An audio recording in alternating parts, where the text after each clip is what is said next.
నా phone switch off అయిందంటే నేను వచ్చినప్పటి నుంచి అసలు ఫోనే పట్టుకోలే. నేను ఇంకో దాంట్లో లాగిన్ అయ్యి అల్ల వీడియోలు తీసుకున్నా తప్ప నా ఇంకో పాత ఫోను బటన్ పని చేస్తలేదు, అది స్విచ్ ఆఫే ఉంది. అది దయచేసి మీరే ఆలోచించి. నేను ఇంటికాడ ఉంటే ఏడికి పోలే, టెన్షన్ పడకూరి. టెన్షన్ పెడుతురు అందరు కానీ మీరు అసలు టెన్షన్ పడకూరి. నేను ఇంట్లో ఉన్నా. జై జవాన్, జై జవాన్, మళ్ళొచ్చిన అంటే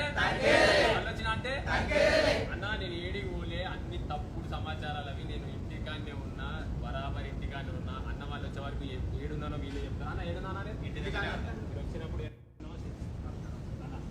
దాన్ని మీరే చెప్పాలి. నేను ఏంటంటే పోయినా అంటున్నాను. పల్లవి ప్రశాంత్ ఎక్కడికి పోలేదు, ఇంటికాడనే ఉన్నాడు. నేను చూడనీకి వచ్చినా. నిన్న నా పడి పూజ ఉండే రమ్మని చెప్పిన. ప్రశాంత్ నువ్వు ఖచ్చితంగా రావాలి, నాది ఏది ఉన్నా ఖచ్చితంగా వచ్చేటోడే. అన్న ఇంటికాడ అందరు వస్తారు అన్న, నేను ఫోటోలు తీసుకుంటే బాగుండదు, దూరం నుంచి వచ్చారు, నువ్వు ఎప్పుడు కలిసినట్టువే, నేను ఏమనుకోకన్నా తప్పైంది అని నిన్న నాతో అన్నాడు. సరే నువ్వు ఏం టెన్షన్ పడకు, ప్రసాదం తీసుకొని నేనే వస్తుంది నీ దగ్గరికి అని చెప్పి నేనే వచ్చింది ఈరోజు. ఇందాక న్యూస్ ఛానల్లో వస్తుంటే నేను చూసిన పరాలు ఉన్నాడు ప్రశాంత్, అక్కడ ఉన్నాడు ఇక్కడ ఉన్నాడు అని. మరి ఆనంద ఇంటికి వస్తే ప్రశాంత్ ఈయన ఉన్నాడు కదా.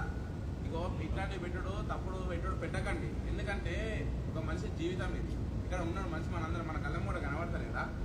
ఏదో టీఆర్పీలు ఏదో డబ్బులు వస్తాయని మీరు ఏదో విచిత్రంగా పోవద్దు. అందరి గురించి ఆలోచించాలి. అన్న నువ్వు ఇంటికి వచ్చినా అన్న నువ్వు? నేను హైదరాబాద్. అన్న మీది హైదరాబాద్ మీద